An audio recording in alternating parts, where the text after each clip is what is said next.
ahora. Nos vamos ahora al Palacio de la Moneda porque hay nuevo balance COVID. Escuchamos al ministro de Salud, Enrique París. Chile. Agradecemos a los canales de Anatel y Arcatel. Agradecemos a las radios Archi y no Archi. Y agradecemos también al personal de la Moneda y del Ministerio de Salud por esta transmisión en relación a la evolución de la pandemia. En primer lugar, quisiera contarles que la doctora Carissa Etienne, directora de la OPS-OMS, con sede en Washington, citó el día 25 de agosto en el informe oficial de la entidad, citó a Chile como ejemplo de estrategia correcta que puede doblegar la curva de la pandemia. Chile analizó los datos y adaptó su enfoque. Esto es lo que dice la directora de la OPS-OMS. ¿Y cómo adaptó su enfoque? Obviamente, aplicando el TTA. Testear muchísimo. Somos el país de Latinoamérica que más testea por millón de habitantes. Trazar, mejorar la trazabilidad. Y estamos trabajando en eso. Y sé que es difícil y que nos ha costado, pero hemos avanzado. Y por último, aislar en las residencias sanitarias o en la propia residencia. Y esto ha sido considerado como ejemplar por la Organización Panamericana Sanitaria. Sin embargo, no hemos dicho nunca que hemos ganado la batalla. Todo lo contrario, seguimos trabajando. Nos siguen preocupando Magallanes, Arica, Atacama, que están con tasas por 100.000 habitantes muy altas. Van entre 412 por 100.000 habitantes y 210 por 100.000 habitantes en estas regiones. Sin embargo, la tasa nacional ha bajado a 78 casos por 100.000 habitantes, lo cual es un gran avance. La búsqueda activa de casos, además, ha ido en aumento y eso ha hecho que podamos detectar casos asintomáticos. La búsqueda activa de casos a nivel nacional alcanza a un 17% de los casos en el último informe y un 24% de los notificados son asintomáticos. Si no hubiéramos hecho esto, esos pacientes piensan que no tienen nada y siguen circulando. Al detectar los asintomáticos y aislarlos, evitamos la diseminación viral. Además, la ocupación total de camas UCI a nivel nacional en este momento bajó de 80%, estamos en 79%. Es otro hito importante. Sin embargo, lo hemos dicho montones de veces, podemos tener rebrotes, podemos tener regiones que se nos escapen y es por eso que los miércoles y domingos tomamos medidas con respecto a pasar a cuarentena algunas regiones o pasar a transición a otras, dependiendo de los innumerables datos y números que tomamos en cuenta para hacer ese cambio. A continuación, pasamos a informar los datos de hoy día a cargo del subsecretario de Redes Asistenciales. Muy buenos días, muy buenas tardes. La situación en nuestro país, de acuerdo a lo informado durante las últimas 24 horas, es la siguiente. 1.371 casos nuevos de coronavirus, de los cuales 993 son personas sintomáticas. Con esto, la cifra total de pacientes contagiados con coronavirus es de 402.365, habiéndose ya recuperado 376.268 personas. En cuanto a las personas que han fallecido, de acuerdo a los decesos informados por el Departamento de Estadísticas e Información del Ministerio de Salud, durante las últimas 24 horas se registraron 32 personas, totalizando 10.990 desde que comenzó la pandemia. En cuanto a la cantidad de pacientes que se encuentran hospitalizados en las unidades de cuidados intensivos de nuestros hospitales de la red integrada COVID-19, al día de hoy hay 1.004 pacientes y 148 de ellos en un estado crítico. Esto ha permitido que al día de hoy tengamos 551 ventiladores disponibles para cualquier ciudadano, independiente de la ciudad en donde esté, ya que puede ser trasladado para poder acceder a una cama de cuidados intensivos. Cuanto a la red de laboratorios, ayer se informaron los resultados de 20.257 exámenes de PCR, alcanzando la cifra total de 2.276.223 exámenes desde que comenzó esta pandemia. Finalmente, en cuanto a las residencias sanitarias, al día de hoy disponemos de 156 recintos con 10.373 cupos que están disponibles de forma totalmente gratuita para que las personas puedan realizar una cuarentena de forma efectiva. Y pueden acceder a ella llamando al 800-726-666. Eso es todo en cuanto al reporte del día de hoy. Muchas gracias, subsecretario. A continuación, la subsecretaria de Prevención del Delito, la doctora iba a decir, teniente Katy Martorell, nos dará a conocer los anuncios de hoy día. Concepción, lo adelanto, Katy, perdona, pasa a cuarentena. Quiero mandar un saludo muy especial al diputado José Miguel Ortiz, que ha tenido la deferencia de acompañarnos y ayudarnos mucho en la tramitación de algunas leyes en el Congreso que son fundamentales para salud. Katy, le doy la palabra. Gracias, ministro. Tal como usted señalaba, el plan paso a paso significa muchas veces avanzar, pero también retroceder. Y es en el marco de este plan y dado los indicadores que, como usted señalaba, se evalúan en todas las reuniones de los días miércoles y domingos, que se ha adoptado la siguiente decisión. Retroceden a cuarentena, es decir, a fase 1, en la región del Biobío, las comunas de Hualpén, Concepción, Chiguayante y Talcahuano.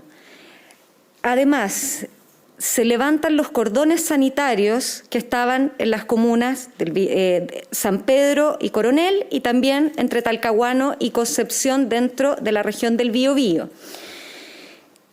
También pasa a fase 1, es decir, a cuarentena en la región del Maule, la comuna de Linares. Avanzan a transición en la región metropolitana las comunas del Monte, Cerrillos, Calera de Tango, La Florida, Pedro Aguirre Cerda, Talagante, Macul y Huechuraba. Quisiera recordar que si bien son 9 comunas y Maipú, pensé que lo había... quisiera recordar que son 9 comunas de la región metropolitana que pasan a transición. El inicio de la transición es a partir del día lunes a las 5 de la mañana. El inicio de las comunas que entran en cuarentena es a partir de este día viernes a las 11 de la noche. Para seguir avanzando en este plan se requiere del compromiso de todos. Son 9 comunas en la región metropolitana que tienen muy buenos indicadores de salud, como ya se ha señalado, pero requiere de la colaboración y la corresponsabilidad de todos para seguir avanzando y en este plan paso a paso y poder seguir generando distintos pasos positivos que permitan avanzar en esta pandemia. Gracias, ministro. Muchas gracias, subsecretaria. Se había olvidado de Maipú, quizás fue una lapsus mental, pero está Maipú también en el listado. Antes de dar la palabra a los periodistas que nos van a hacer las preguntas, quisiera saludar a don Freddy Maureira Godoy, padre de Michael y de Valentina.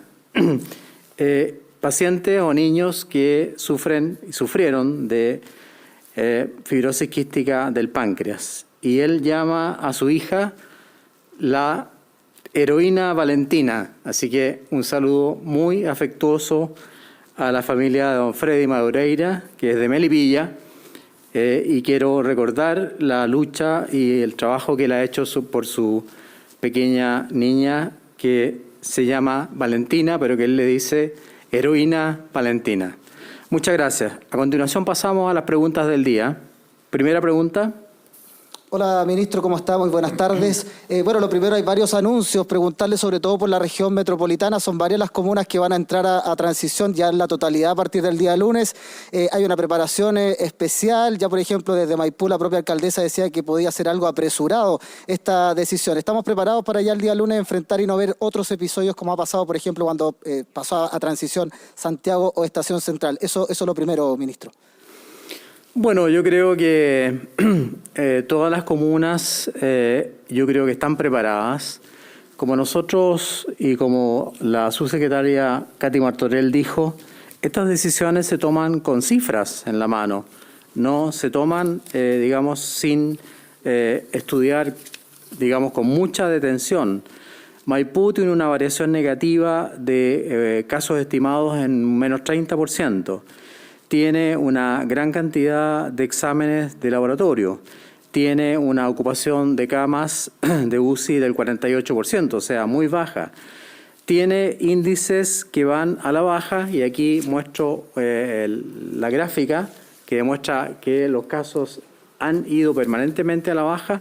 Y yo agradezco a la alcaldesa de Maipú por su preocupación y creo además que va a ser una gran labor tratando obviamente de manejar bien la cuarentena. Ella trabaja muy bien, obviamente que está preocupada y nosotros lo reconocemos la preocupación que esto genera, pero estoy seguro de que va a ser una gran labor y que se va a destacar, como siempre, en el manejo de este problema. A nivel del trabajo que ha hecho la comuna de Maipú con respecto a la trazabilidad, ellos tienen una oportunidad de notificación del 89%, o sea, casi el 90% de oportunidad de notificación, y tienen una cobertura de testeo del 85,8%, es decir, es una de las comunas del país que tiene una mejor oportunidad de notificación. Por lo tanto, entendiendo la preocupación de la alcaldesa Katy Barriga, nosotros creemos que lo va a hacer bien y le damos todo nuestro apoyo, obviamente desde el Ministerio de Salud, para que continúe con este trabajo que ha hecho y que ha permitido que su comuna pase de cuarentena a transición. Yo creo que los habitantes también de la comuna lo van a apreciar mucho y cualquier necesidad que ella tenga, le vamos a tender la mano en el caso que así lo solicite. Muchas gracias. Ministro, ahora sí, en otro tema, la Contraloría nuevamente advirtió que informes diarios, ahora 3 veces, y los informes semanales, el reporte epidemiológico, deben contemplar la totalidad de las personas fallecidas, es decir, decesos con y sin test PCR. Es cierto que la información está, pero se comunica distinto. El ente fiscalizador dice que ambos informes deberían considerar el criterio de la OMS. Se hizo la corrección tras una advertencia anterior respecto del mismo tema y eso fue valorado, de hecho, por la Contraloría. El problema es que la situación se volvió a repetir. Entonces la pregunta es, ¿se va a seguir ajustando o reaccionando cada vez que la Contraloría se pronuncie o se va a adoptar quizás de una vez por todas el criterio OMS, insisto, en la comunicación de los datos? No es que los datos no estén. Información además muy sensible, dolorosa y también relevante en la percepción de riesgo y la toma de decisiones. Como ejemplo, en el informe epidemiológico hoy se informan 15.108 muertes por COVID-19 y ustedes, por ejemplo, hoy día acá comunicaron 10.990. Bueno, como dice usted, Manuel, es una cifra dolorosa y a veces difícil de comunicar. Nosotros hemos mantenido durante esta administración del Ministerio de Salud una excelente relación con la Contraloría y nos hemos reunido con el Contralor, de hecho. En este caso hay que recordar que nosotros damos el informe diario con la cantidad de fallecidos que tienen relación con aquellos que tienen 2 formas de presentación, que tienen el diagnóstico de neumonía viral o que tienen el diagnóstico de COVID más la PCR positiva. Los otros 4.000 o 5.000 en este caso de hoy día son pacientes que no tienen la PCR positiva, es decir, son sospechosos de tener la enfermedad por COVID. Y eso los damos a conocer 2 veces por semana.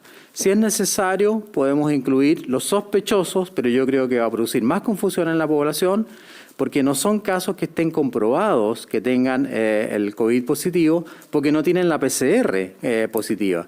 Y para nosotros, obviamente, o para cualquier médico, uno necesita comprobar el diagnóstico, obviamente con la clínica, con el examen físico, en este caso con los datos de la enfermedad, además de algún examen de laboratorio que nos permita afirmar eso. Pero eso viene 2 veces por semana en el informe epidemiológico en forma muy transparente y muy completa. Y de hecho yo acabo de leer el informe de la OMS, donde la directora para Latinoamérica reconoce el esfuerzo que ha hecho Chile al transparentar sus cifras e ir, obviamente, adoptando los criterios. La cifra está, lo vamos a considerar, pero la cifra no varía todos los días, como hacíamos antes en el informe, sino que la cifra varía por los sospechosos solamente 2 veces por semana.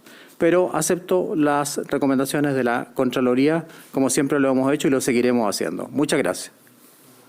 Muy buenas tardes, ministro. Le quería preguntar por uno de los anuncios que se dan a conocer en el día de hoy y que tiene que ver con la región del Biobío, porque retroceden a cuarentena Hualpén, Concepción, Chiguayante, Talcahuano, se suma, ya están en esta situación, Penco, Tomé. ¿Qué pasa en la región del Biobío? Han aumentado los contagios, se levantaron también los cordones. ¿No fueron suficientes entonces estos cordones sanitarios para disminuir la propagación del virus? Y si hay preocupación efectivamente por la zona del Biobío, donde ya hay hartas comunas que están en cuarentena. Bueno, nosotros siempre tenemos preocupación por las regiones y lo acabo de decir. El hecho de levantar los cordones no tiene relación con la cuarentena, todo lo contrario. Cuando uno, digamos, dictamina con cuarentena, no es necesario mantener los cordones, porque entra todo la región o todas las comunas nombradas en cuarentena.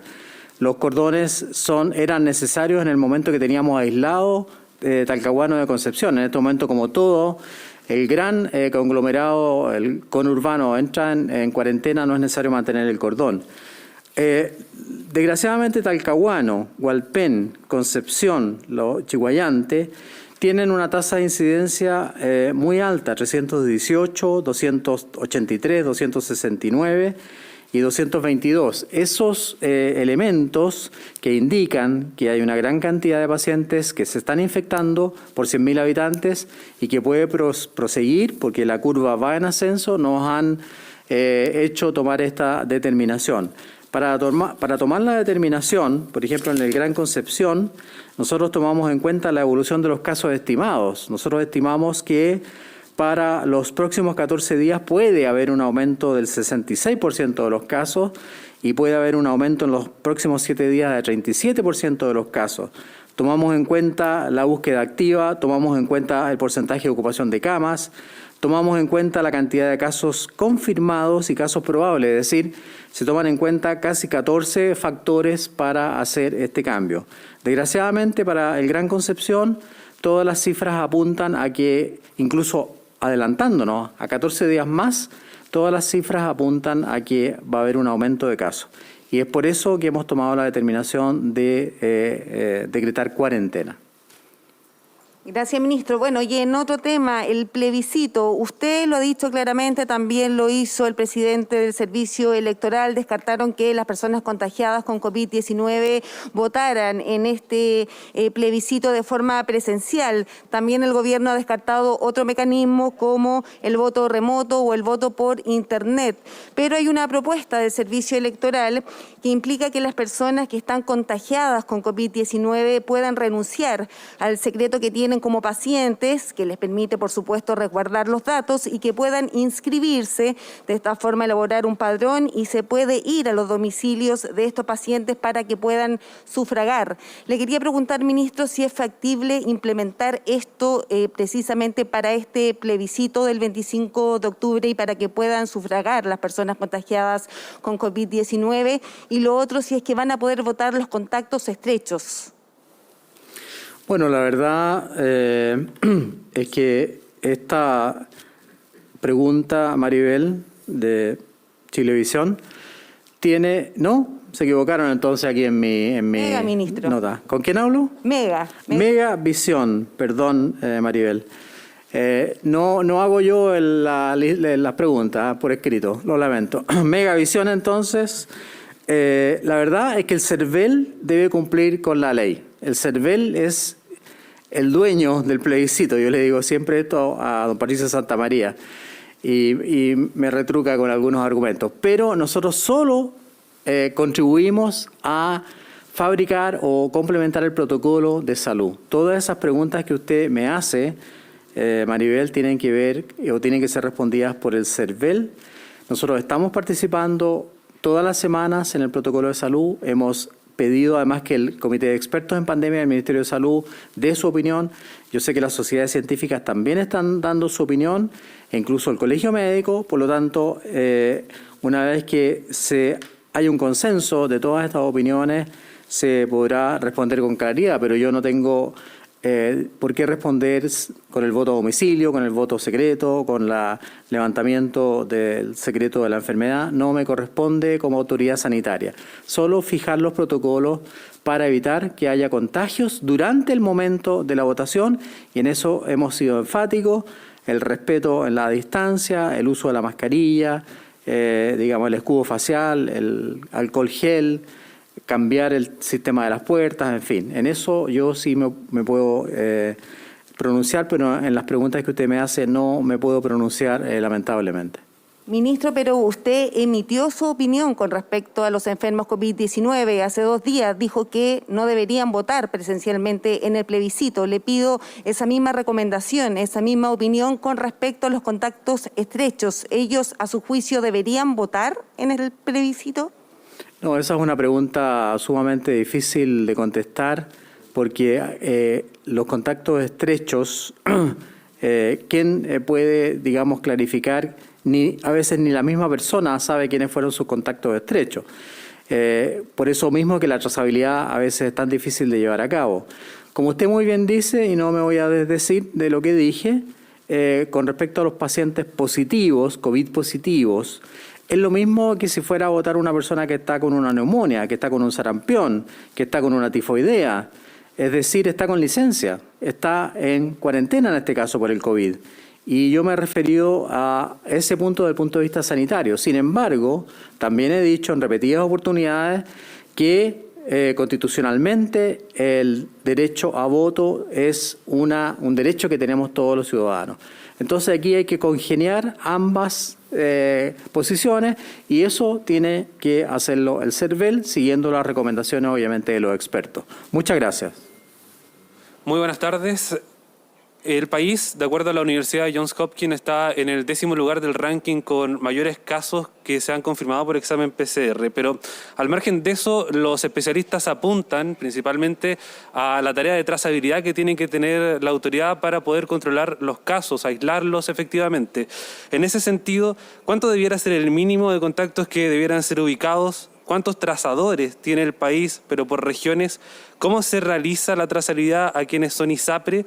Y al contactar a una persona, ¿qué preguntas se le hacen durante el llamado del trazador? Le consulto esto a propósito también de la publicación que hicieron hoy de este informe de trazabilidad, que por primera vez se hace separado del informe epidemiológico, y donde hay datos que pueden ser preocupantes, considerando que, según el INE, en una vivienda viven en promedio 3,1 personas. Y de acuerdo a los datos que se publicaron hoy, hay solamente 4 regiones que superan esta cantidad de proporción de contactos identificados por caso total. Solo 4 superan el 3,1 de personas. Muchas gracias, Radio Bio Bio. Contestará la doctora Paula Daza a esta pregunta. Bueno, efectivamente, dentro de la estrategia de la contención de la pandemia, una de las puntos más importantes para poder seguir avanzando en este paso a paso, y esta es la estrategia de nuestro gobierno, es tener una estrategia de testeo, de trazabilidad y de aislamiento efectiva.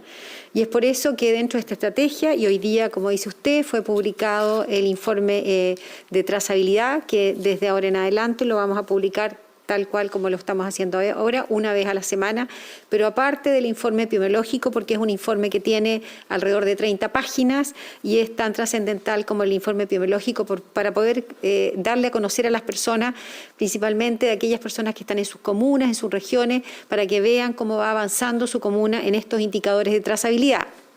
Hoy día contamos con 7 indicadores de testeo, trazabilidad, y ahí hemos ido avanzando en forma muy importante en algunos de los indicadores. Por ejemplo, en la búsqueda activa. Sabemos que para poder encontrar a aquellas personas que son COVID positivo y no acuden a los centros asistenciales, no acuden a la atención primaria, no acuden a los servicios de urgencia, es fundamental salir a buscar. Y hoy día vemos que la búsqueda activa, que es parte primordial de esta estrategia, hemos llegado a números muy importantes. En algunas comunas es un 50%, estoy leyendo algunas comunas de la región metropolitana, por ejemplo, Buin un 50%, Estación Central un 67%, La Reina 48%, Lo Barnechea 48%, son comunas que están en etapa de transición y es muy importante salir a buscar aquellos casos porque sabemos que al pasar a una comuna transición la posibilidad de movilidad y de contagio es mayor. Lo segundo, con respecto a la cobertura de testeo, es decir, cuáles son los casos sospechosos que tienen efectivamente un test, también hoy día tenemos indicadores a nivel de la región metropolitana, alrededor de entre un 85 y un 90%. Esperamos que un 100% de los casos sospechosos se haga el testeo. Y la oportunidad de notificación, es decir, cuando el doctor pide el examen, que efectivamente lo notifique en Epivigila. Esto es la primera puerta de entrada al sistema para poder hacer el seguimiento, es la puerta de entrada a la trazabilidad. Si no se notifican los casos, no se puede hacer la trazabilidad. Hoy día hemos visto que tenemos comunas que efectivamente han aumentado en forma significativa, pero ahí hacemos un llamado a los profesionales de salud que notifiquen en el sistema porque es la puerta de entrada para el sistema de trazabilidad. En relación a las comunas que también la positividad, hemos visto una disminución franca en muchas de las comunas que ya están en transición y eso es debido a la búsqueda activa que se hace y también hemos visto con respecto a la proporción de casos nuevos investigados, estamos llegando en muchas comunas que están en transición sobre el 90%, que nos parece una cifra que es muy importante. Efectivamente hay comunas que están bajo esa cifra y son las que tienen que mejorar. Ahora, con respecto al número de contactos estrechos que debe tener cada caso confirmado, en relación a eso tiene que tener efectivamente al menos los casos que viven en su familia y es por eso que hacemos un llamado ahí a las personas que notifiquen los contactos estrechos. Cuando se llama a la persona al caso confirmado y se le pregunta, primero que nada, quiénes son las personas que viven en su casa, porque son efectivamente es el primer grupo de contactos estrechos que viven bajo la misma vivienda, y lo segundo, cuáles son las personas que han tenido contactos estrechos al menos 48 horas antes del inicio de síntomas de esa persona. Muchas veces notifican un número de personas, pero ahí estamos haciendo un trabajo, vamos a hacer una campaña para que las personas que son caso confirmado notifiquen sus contactos estrechos porque son a ellos que también tenemos que hacer el seguimiento. Hemos ido aumentando en los últimos días, hay comunas que efectivamente llegan a 3, 4, hasta 5 contactos estrechos, hay comunas que vemos que la cifra es menor, que es 1 a 1 y es ahí estamos haciendo un trabajo con la atención primaria, la Seremi de Salud, para que cuando se notifique el caso confirmado se identifique aquellos contactos estrechos. Hoy día tenemos indicadores que nos van a permitir hacer un seguimiento efectivo, pero aquí tenemos que terminar con el aislamiento. Y es por eso que el aislamiento en las residencias sanitarias es el aislamiento más efectivo donde pueden hacer las personas, porque es ahí donde sabemos que efectivamente van a estar aisladas de sus familiares y de su comunidad. Por lo tanto, vamos a incluir en los próximos, dentro de los próximos registros, en los próximos indicadores, también la indicación de aislamiento, que cuando el médico indica el aislamiento, cuántos de ellos se van efectivamente a una residencia sanitaria, porque sabemos que es la forma más efectiva de aislamiento. Muchas gracias, subsecretaria. Los porcentajes de esta trazabilidad, pero ¿cómo se entiende que en la región metropolitana la proporción de contactos identificados por caso total sea de 2,1 y la comuna de Santiago sea de 0,4, considerando los niveles de hacinamiento que hay? Y a eso le reitero otras consultas que le hice. ¿Cuánto debiera ser el mínimo de contactos que debieran ser ubicados? ¿Cuántos trazadores tiene el país por región? ¿Cómo se realiza la trazabilidad a quienes tienen ISAPRES? ¿Y existe también el seguimiento de los casos una vez que se los traza? Bueno, sí, hoy día tenemos a nivel de nuestro país más de 6.000 trazadores que está distribuido por región. En la región metropolitana tenemos alrededor de un poco más de 3.000 trazadores. Estos trazadores están en la atención primaria y en las Seremis de Salud a través de sus centros de call center. Quienes realizan el seguimiento de las personas que están en ISAPRE son las Seremías de Salud, es decir, las Seremías de Salud a través de su departamento de epidemiología, a través de su unidad de epidemiología hacen el seguimiento de las personas que están en ISAPRE. Algunos de ellos se coordinan. Aquí hay experiencias locales muy interesantes porque es un trabajo que hace la Seremi de Salud junto al Servicio de Salud y efectivamente a través de la atención primaria, que algunos de ellos en algunas comunas lo hacen en la atención primaria. Pero en general, la mayoría de las comunas, los Seremis de Salud son los que están haciendo la trazabilidad de las personas que están en ISAPRE. Es una coordinación que se hace junto a la atención primaria. En relación al número de contactos, efectivamente, tiene que ser alrededor de 2 a 3 al menos, porque son las personas que viven en una casa, pero también ahí tenemos que tener mucho cuidado porque hay personas que viven solas, hay personas que son un caso y que después el contacto estrecho se transforma en caso. Por lo tanto, sí, lo que nos importa es que las personas notifiquen las personas que viven bajo su misma vivienda, porque sabemos que esos sí son contactos estrechos del caso confirmado. COVID-19, 32 personas fallecidas informadas en este nuevo balance del Ministerio de Salud, donde además se informa de comunas que avanzan al paso de transición, pero otras que van a tener que ingresar a la cuarentena. Ok, Valentina, reiteramos las comunas que pasan a cuarentena: Concepción, Linares, Talcahuano, Hualpén, Chiguayante. Recordemos que comienzan en esta cuarentena el próximo día viernes a las 23 horas.